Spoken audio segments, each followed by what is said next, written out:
Bismillahirrahmanirrahim. Assalamualaikum warahmatullahi wabarakatuh. Saya Fazida Mustafa. Berikut berita utama 24 Rabiul Awal 31 Oktober. Dua maut, dua lagi parah dalam nahas jalan raya.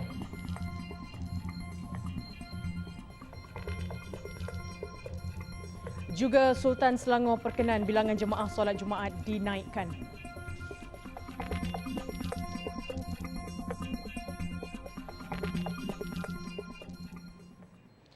Dua maut manakala dua lagi cedera parah dalam kemalangan membabitkan sebuah kereta, motosikal dan pejalan kaki di Solaria Residences Jalan Tun Dr. Awang Bayan Lepas Pulau Pinang, berhampiran lapangan terbang antarabangsa Pulau Pinang lewat malam tadi. Mangsa yang maut adalah pejalan kaki Suhaila Zainal Abidin, 45 tahun dan penunggang motosikal Faizal Abu Bakar, 34 tahun.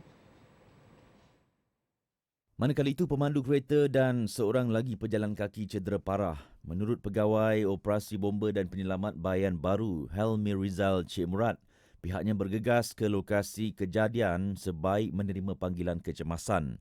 Kemalangan melibatkan sebuah kereta jenis Proton Wira dan sebuah motosikal jenis Honda Wave serta dua pejalan kaki.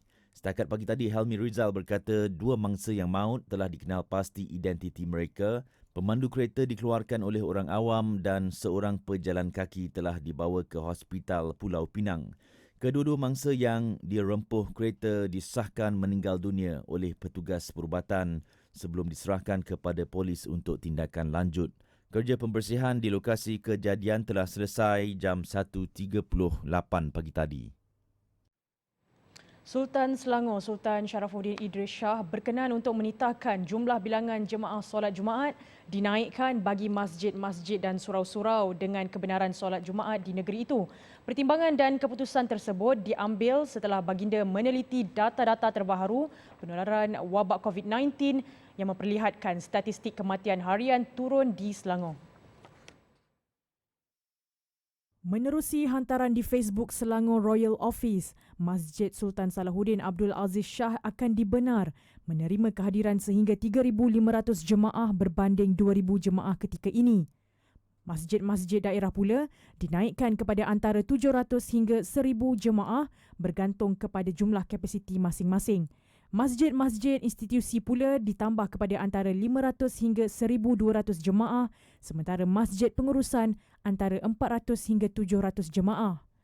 Sultan Selangor bagaimanapun menitahkan para jemaah perlu mengambil serius dan terus waspada di samping mematuhi SOP yang ditetapkan Kementerian Kesihatan KKM dan Jabatan Agama Islam Selangor JAIS semasa beribadat. Titah baginda, rakyat tidak mampu lagi berdepan dengan sekatan pergerakan atau lockdown sebagaimana sebelum ini yang boleh menyusahkan kehidupan seharian rakyat sehingga menjejaskan sumber pendapatan. Statistik sehingga 27 Oktober 2021, jumlah kematian akibat COVID-19 di Selangor berjumlah 9,581 orang dengan separuh daripadanya terdiri daripada orang Melayu beragama Islam. Karen, wanita warga asing yang tular selepas mempertikai arahan pemakaian pelitup muka di salah sebuah pusat beli belah di ibu negara baru-baru ini di kompaun RM3,000. Ketua Polis Daerah Dang Wangi, Asisten Komisioner Nur Delhan Yahya berkata siasatan kes pelanggaran prosedur operasi standard SOP berkaitan kejadian yang tular itu telah selesai. Kata ACP Nur Delhan, pagi tadi tindakan kompaun di bawah Peraturan 17/1 Peraturan dan Pengawalan Penyakit Berjangkit, langkah-langkah di dalam kawasan tempatan jangkitan telah dikeluarkan ke atas wanita tersebut. Kompaun RM3,000 itu dikeluarkan bagi dua kesalahan dengan setiap satu kesalahan berjumlah RM1,500. Kesalahan pertama ialah ingkar arahan Ketua Pengarah Kesihatan apabila gagal mendaftar masuk ke premis menggunakan aplikasi My Sejahtera di kawasan capaian internet yang luas, manakala bagi kesalahan kedua adalah ingkar arahan Ketua Pengarah Kesihatan kerana gagal memakai pelitup muka ketika berada di dalam premis. Kisah Karen di pusat beli belah itu tular, malah terbaru berlaku insiden sama di Bangsa disyaki membabitkan wanita sama kemarin. Satu lagi sindiket pengedaran dadah berjaya ditumpaskan menerusi 4 serbuan berasingan di Johor Bahru. Hasil serbuan yang dijalankan antara 21 Oktober sehingga 28 Oktober itu berjaya merampas kira-kira 115.8 kilogram dadah yang dianggarkan bernilai 4.2 juta ringgit. Pengarah Jabatan Siasatan Jenayah Narkotik JSJN Bukit Aman, Datuk Razarudin Hussein berkata serbuan dijalankan pihaknya dibantu JSJN Johor membawa kepada penahanan 6 individu tempatan dan seorang wanita warga asing. Dadah yang dirampas ialah syabu, ketamin, ekstasi, eramin, dadah cendawan dan pil yaba. 4 serbuan di sekitar negeri Johor. Dan telah pun menangkap 4 lelaki tempatan, 2 perempuan tempatan dan seorang perempuan warga negara asing. Semua sekali ada 7 orang. Beliau berkata demikian pada sidang media di Ibu Pejabat Polis Kontingen Johor. Jelas Datuk Razarudin, 6 daripada 7 suspek itu didapati positif dadah jenis methamphetamine, manakala semakan mendapati 5 suspek lagi dikesan mempunyai rekod jenayah lampau berkaitan dadah dan jenayah. Dalam serbuan itu, polis turut merampas 5 kenderaan dan 1 rantai emas, 11 akaun bank milik suspek juga disekat. Keseluruhan barang rampasan dianggarkan bernilai kira-kira 4.9 juta ringgit. Datuk Razarudin berkata dadah yang dirampas itu boleh digunakan seramai 587,222 penagih. Kesemua suspek ditahan reman sehingga 1 November dan kes disiasat mengikut Seksyen 39B Akta Dadah Berbahaya 1952. Selepas ini, banjir di Kedah, warga emas cacat penglihatan diselamatkan.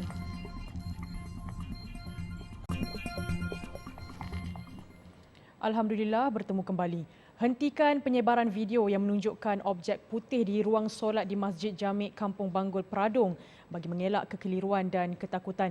Itu nasihat Pengerusi Jawatan Kuasa Pembangunan dan Keselamatan Kampung JPKK Banggul Peradong, Zulkifli Mamat, yang berkata video berdurasi 33 saat itu hanya gurauan namun bertukar serius selepas ia tersebar di media sosial. Katanya siasatan mendapati ia dirakam sesetengah pihak untuk bergurau dengan jawatankuasa yang ditugaskan membaik pulih kamera litar tertutup CCTV di dalam masjid berkenaan. Pihak masjid katanya baru sahaja memasang CCTV dan jawatankuasa yang ditugaskan untuk memastikan kelancaran CCTV ini memaklumkan membuat rakaman itu. Ia menimbulkan pelbagai reaksi selepas rakaman itu tular dan jawatankuasa berkenaan juga tidak tahu bagaimana rakaman itu boleh tersebar. Kata Zulkifli, beliau bagi pihak pengurusan masjid memohon maaf di atas kejadian itu dan berharap video sama tidak disebarkan lagi. Sebelum ini tular di media sosial video yang menunjukkan imej berwarna putih di ruang solat di masjid berkenaan sehingga menimbulkan pelbagai reaksi dalam kalangan netizen. Seorang wanita warga emas yang cacat penglihatan antara yang berjaya diselamatkan daripada terperangkap susulan banjir yang melanda Pokok Sena Kedah. Ketika bomba tiba bagi memindahkannya, wanita itu Halijah Taib, 76 tahun, tinggal bersendirian sementara anak dan cucunya tiada di rumah. Halijah diselamatkan sewaktu berada di tingkat atas rumahnya di Kampung Kotan Mukim, Jabi. Menurut anak saudaranya Muhammad Rizwan Saad, 44 tahun, dia bimbang keselamatan ibu saudaranya yang mengalami masalah penglihatan kerana dia tinggal seorang diri ketika kejadian. Bagaimanapun, Halijah berjaya diselamatkan dengan menggunakan bot bomba. Menurut Halijah, dia berasa bimbang dan takut kerana dengar deruan air laju memasuki bahagian bawah rumahnya. Risau ayat duk naik lagi. Nak sampai atas dah. Masa tu Tok dah buat apa tadi? Tadi duduk tidak lah saja duduk lah. Sementara itu, seorang lagi penduduk, Rosli Said, 53 tahun, berkata kemarin rumahnya telah dinaiki air namun belum sempat kediamannya itu dibersihkan, air masuk sekali lagi dan kali ini paras air mencapai setinggi 2 meter. Ketika air naik, dia dan isterinya Hasnah Muhammad Nur yang mengalami penyakit lumpuh separuh badan tidak sempat memindahkan peralatan rumah ke tempat selamat. Belum, malah kemarin tu dia naik dah. Tapi tak banyak, lebih kurang lah sekaki gitu lah. Lepas tu Mama dia lah. Dia naik laju bang. Dia naik cepat. Lebih kurang dia sat je. Tak ada nak tengok lebih kurang. Setengah jam lebih kurang tu lah. Dia cepat. Sementara itu, penolong pengarah bahagian operasi kebombaan dan penyelamat Jabatan Bomba dan Penyelamat Malaysia JBPM Kedah, Penguasa Kanan Bomba 1 Muhammadul Ihsan Muhammad Zain berkata, 16 mangsa dari 3 keluarga di kampung ini telah dipindahkan. Banjir kilat itu turut mengakibatkan jalan pokok sena ke Kuala Nerang terputus dan terpaksa ditutup sementara. Bajet 2022 yang dibentang Jumaat lalu tidak meminggirkan kumpulan isi rumah M40. Sebaliknya, jelas Menteri di Jabatan Perdana Menteri Ekonomi Datuk Seri Mustafa Mohamad, bantuan kepada golongan berkenaan adalah lebih banyak berbanding tahun-tahun sebelumnya seperti bantuan perumahan dan pinjaman. Kata Datuk Seri Mustafa, kerajaan sedar ramai yang terjejas akibat pandemik COVID-19, namun pihaknya optimis keadaan semakin pulih apabila semua sektor ekonomi dan sempadan negara dibuka sepenuhnya. Jadi pentingnya pada kami dan kerajaan, bantuan untuk M40 kan lebih banyak daripada bantuan perempuan. Kerana kita tahu bahawa M40 juga terjejas dengan keadaan COVID-19. Dan kita yakin apabila ekonomi dibuka semula ini juga bukan saja peruntukan kerajaan. Apabila ekonomi dibuka, pelancong dan penertas negeri itu banyak yang melakukan aktiviti, dan insyaAllah Datuk Seri Nancy dan bersungguh-sungguh untuk ada travel bubble dan kami bermula 15 November ini apabila buka sempadan antarabangsa, maka ini akan merancakkan lagi pemulihan ekonomi.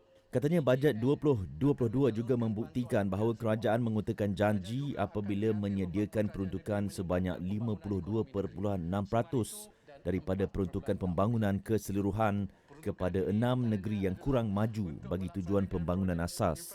Tidak terkecuali Kelantan yang menerima 2.33 bilion ringgit sekaligus memperlihatkan ia negeri yang menerima peruntukan paling tinggi. Selain Kelantan, 5 negeri lain iaitu Sabah, Sarawak, Terengganu, Kedah dan Perlis turut bakal menikmati pembangunan asas selepas ini melalui peruntukan itu. Terdahulu beliau hadir dalam majlis penyerahan projek pembangunan semula Kampung Laut sebagai Kampung Pelancongan Warisan Pakej 1 Laman Warisan Serunding Tumpat. Turut hadir Menteri Pelancongan, Seni dan Budaya Datuk Seri Nancy Shukri dan Menteri Besar Kelantan Datuk Ahmad Yaakob. Penantian 20 tahun untuk memperoleh dana bagi pembinaan Kompleks Masjid Bandar Tasik Kesuma Kombat akhirnya tercapai. Pengerusinya, Profesor Muhammad Najib Abdul Kadir berkata sebanyak 20 juta ringgit dana telah terkumpul hanya dalam tempoh 8 bulan hasil sumbangan orang ramai melalui kerjasama TV Al-Hijrah, Kaya and Kaya Viral Sendirian Berhad dan NKMH Ventures Sendirian Berhad. Menurut Profesor Muhammad Najib, projek pembinaan masjid itu akan bermula suku pertama tahun depan. Keyakinan daripada penderma-penderma dan penyumbang-penyumbang untuk menjayakan impian kami selama kami menanti selama 20 tahun sebenarnya. Alhamdulillah, Allah Ta'ala bagi dalam masa 8 bulan saja dengan kerja yang hebat daripada pihak TV Al-Hijrah. Terima kasih banyak kepada TV Al-Hijrah. Jelasnya, masjid yang mampu memuatkan kapasiti 3,000 orang jemaah dalam satu-satu masa itu akan dibina di atas tanah seluas 3 ekar yang diberikan oleh Majlis Agama Islam Selangor. Masjid tersebut juga akan dibina berkonsepkan mesra pengunjung khususnya buat penduduk setempat. Antara kemudahan yang disediakan seperti Dewan Serbaguna, rumah musafir dan prasarana-prasarana lain. Profesor Muhammad Najib ditemui selepas majlis kunjungan mesra Ahli Jawatan Kuasa Masjid Taman Pulai Emas Johor Bahru bersama Ahli Jawatan Kuasa Kompleks Masjid Bandar Tasik Kesuma. Sementara itu, menurut pengerusi Masjid Ar-Raudah As-Sakinah di Taman Pulai Emas Johor Bahru, Katiman Jamiran, penantian mereka untuk menaik taraf masjid juga bakal berakhir selepas dana yang terkumpul mencecah 7 juta ringgit hanya dalam tempoh 6 bulan. Saya mewakili jawatankuasa sangat rasa berbesar hati dan bertuah kerana dengan kempen yang kita buat di TV Hijrah ini sangat memudahkan dan memberikan semangat dan motivasi kepada kami untuk terus kita membina rumah Allah ini dengan jaya insya-Allah. Jelasnya dengan adanya masjid tersebut, matlamat mereka untuk mengimarahkan masjid dengan pelbagai aktiviti keagamaan, pendidikan dan sebagainya dapat dilaksanakan dalam keadaan selesa dengan pelbagai kemudahan.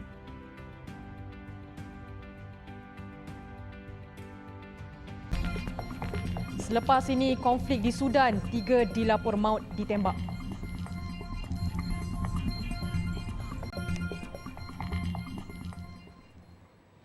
Rampasan kuasa yang berlaku di Sudan oleh pihak tentera diketuai oleh Jeneral Abdel Fattah al-Burhan mengejutkan dunia. Selain kematian, kecederaan dan berupaya melumpuhkan ekonomi di negara itu, konflik turut dilapor menjejaskan sistem komunikasi di seluruh Sudan.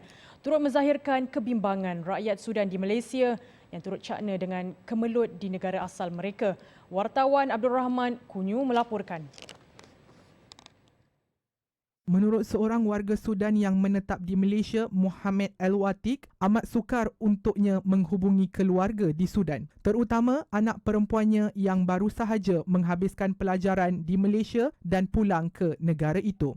Katanya, berita dan kabar tentang situasi di Sudan hanya diketahui melalui laporan media Malaysia kerana mereka sukar menghubungi keluarga, apatah lagi akses internet di sana juga disekat. It's very difficult to communicate with my family. I have 3 daughters in Sudan. One of them is very newly graduated from Malaysia here, and she left and she got astonished and she cannot do anything, how to communicate with her. I don't know where is she now, how is she doing, is she at home? I just advise them, don't go outside of the house unless very necessary, because they keep killing now. Randomly, they don't select. I don't know what will happen to them. But even my other family, also my brothers, my sister, I find no way to communicate because they stop everything. Even the direct call cannot. This internet is totally off in the whole country. We just get the news from the media outside, from Al Jazeera, from Al Hijra, from other TVs in Malaysia, in overseas, BBC, whatever. Seorang lagi warga Sudan, Sabah Mirgani, turut mengharapkan keamanan dikembalikan di negara itu dengan menghentikan sebarang bentuk kekejaman. Sabah berharap negaranya itu kembali di perintah kerajaan yang dipilih rakyat. Definitely not with the military. Stop it. We don't like it at all. So we want to go to the civilian government, which is support everywhere. Support the people. So our history with this military, I don't say all the military, the people who are in charge, like Burhan and the others, and his committee. So please stop it. Stop killing our people. Stop it. Stop it. Meskipun negara dilanda krisis, namun rakyat Sudan yang bermusafir di sini mengharapkan adanya titik noktah dan jalan penyelesaian di negara itu. Abdul Rahman Kunyu, Berita Al Hijrah. Sementara itu, dalam perkembangan terbaru, agensi berita Al Jazeera melaporkan tentera Sudan menembak mati 3 individu ketika protes besar-besaran di seluruh negara itu. Tunjuk perasaan semakin memuncak ketika puluhan ribu rakyat Sudan mendesak pembentukan semula kerajaan yang dipilih rakyat selepas rampasan kuasa tentera. Insiden tembakan itu berlaku di Omdurman, bandar yang disifatkan kembar kepada ibu negara Khartoum. Polis Sudan bagaimanapun menafikan berlaku tembakan ke atas penunjuk perasaan, sebaliknya ada anggota polis yang cedera kerana luka akibat tembakan. Dalam tunjuk perasaan semalam, ribuan rakyat berhimpun sambil mengangkat spanduk tertera kata-kata anti-tentera dan negara Sudan dan kerajaannya adalah milik rakyat. Rakyat didapur menuntut supaya proses demokrasi dikembalikan dan menolak sama sekali penguasaan tentera selain mendesak tahanan tentera dibebaskan. Kata penunjuk perasaan, rakyat telah memberi mesej yang jelas bahawa kuasa adalah milik mereka. Sudan TV melaporkan kebanyakan jalan utama ditutup termasuk jambatan di Khartoum dipercayai bagi mengekang protes jalanan besar-besaran. Sekurang-kurangnya 12 terbunuh susulan letupan kuat berhampiran pintu masuk lapangan terbang di bandar pelabuhan Aden, Yemen.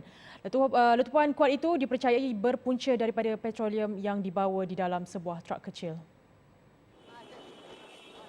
Letupan dipercayai akibat serangan bom kereta itu turut mencederakan puluhan individu lain. Menurut beberapa saksi kejadian, sebuah truk kecil meletup di pintu luar lapangan terbang yang membawa produk petroleum. Letupan itu turut menggegarkan bandar Aden sehingga menyebabkan ada tingkap kediaman penduduk berhampiran pecah. Punca sebenar letupan masih tidak diketahui. Siasatan sedang dilakukan sama ada ia mempunyai kaitan dengan serangan pihak tertentu. Letupan itu berlaku hanya 3 minggu selepas 6 terbunuh dalam serangan bom kereta di Aden yang menyasarkan Gabenor bandar itu, namun beliau terselamat. Serangan pada Disember tahun lalu di lapangan terbang sama turut membunuh sekurang-kurangnya 22 orang. Serangan itu didakwa dilakukan Houthi. Lagi inisiatif memajukan ummah melalui kerjasama yang dipelopori Murtada Dakwah Center atau MADAT. Terbaharu kolaborasi MADAT dibuat bersama pihak Syukur Burger dalam mengembangkan perniagaan burger khususnya dalam kalangan anak muda. Lebih menarik, ia dilihat berpotensi mewujudkan peluang perniagaan di samping menyemarakkan lagi jihad menerusi perniagaan di dalam Islam. Bagi pengarah urusan MADAT Muhammad Yaakob Yusra Muhammad Yusof, jalinan kerjasama ini bakal membantu ramai usahawan lain, lebih-lebih lagi yang terkesan akibat pandemik COVID-19 untuk mencipta peluang perniagaan baru. Kita buat kerjasama dengan Syukur Burger yang kita tahu dia orang dah player besar dalam market ini untuk kita buat kerjasama. Alhamdulillah untuk fasa pertama kita target 1000 biji stall daripada MADAT sendiri untuk beberapa negeri lah. Dan kita bermula di dalam Sungai Petani dulu agar kita boleh kontrol, kualiti kontrol dari segi rasa dan semua SOP-SOP yang berkaitan lah insya-Allah. Sementara itu, bagi usahawan muda, Faiz Azharizal Cik Azman, 25 tahun, beliau mengakui terkesan dengan virus COVID-19 hingga hilang punca pendapatan. Namun kini beliau dapat memulakan perniagaan baru selain menerima pelbagai latihan dan bimbingan. Peluang ni bagi saya kan agak bagus sebab bisnes ni tak semua orang pandai. Jadi bila dibuka peluang ni kita dapat belajar dengan orang-orang yang lebih pengalaman macam Abah Syukur sendiri, Ustaz sendiri, banyak turun tangan bantu peniaga-peniaga baru macam kami ni. Sementara itu, Ketua Pegawai Eksekutif Super Dagang Syukur Majid berkata bukan setakat berniaga, pihaknya juga akan melatih para usahawan muda melalui bimbingan awal pengurusan perniagaan. InsyaAllah dengan MADAT sendiri akan sumbang 1000 unit stall. Bermaksud dekat situ je dah 4000 ke 5000 unit stall burger. Dekat situ saja kita dah nampak satu perkembangan step by step ke tahun 2023. Maksudnya kita dah ada perancangan lengkap 2023 untuk menawan satu Malaysia termasuk Sabah dan Sarawak. Terdahulu berlangsungnya majlis menandatangani perjanjian persefahaman MOU antara MADAT yang diwakili Muhammad Yaakob Yusra dan Syukur Burger yang diwakili Syukur sendiri. Sempena kolaborasi ini, lebih 2,000 burger diberikan secara percuma kepada orang ramai di sekitar Sungai Petani. Mana-mana pihak yang ingin menzahirkan sokongan kepada MADAT boleh menyalurkan sumbangan kewangan ke akaun Maybank 5520-5980-7117 atas nama Murtada Dakwah Center atau layari pautan www.madatcenter.com atau hubungi nombor hotline 014-601-9090 atau 014-601-9494. HT Hub Sendirian Berhad melalui syarikat pengurusan ejennya Tip Safarjal Sendirian Berhad sedang mencari sekurang-kurangnya 2,000 ejen bagi memasarkan pelbagai produk halalan Thayyiban di bawah rangkaian syarikat itu di seluruh negara. Pengasasnya Muhammad Rozi Muhammad Rejab berkata, dengan rangkaian produk yang bermutu dan berkualiti, beliau yakin para ejen mampu mencapai pendapatan puluhan ribu ringgit setiap bulan. Kita di Tip Safarjal menyasarkan sasaran 2,000 orang ejen seluruh Malaysia dalam tempoh insya-Allah biiznillah 2 tahun ya, dengan pendapatan bulanan ejen RM50,000 Malaysia sebulan insya-Allah. Dan kita yakin dengan produk yang penuh mutu, kualiti, terkehadapan dan produk yang begitu mantap didatangkan khas dengan COA dan juga melalui proses tapisan yang cukup ketat.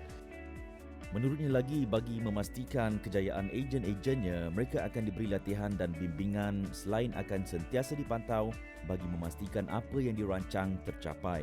Muhammad Rozi berkata demikian pada program pemeriksaan kesihatan percuma dan pengenalan produk Sihatei yang merupakan jenama produk bagi syarikat ini kepada pengunjung Dataran Putra Putrajaya. Tambahnya, pihak syarikat juga sedang giat menjalankan pelbagai usaha bagi memasarkan produk-produk di bawah jenama Sihatei ini ke seluruh negara dan juga pasaran seluruh Asia. Antara produk yang paling mendapat sambutan buat masa ini adalah 3 produk utama Sihatei, iaitu minyak habatus sauda premium, madu habatus sauda dan minyak zaitun extra virgin oil. Bagi orang ramai yang berminat menjadi ejen, bolehlah menghubungi talian yang tertera.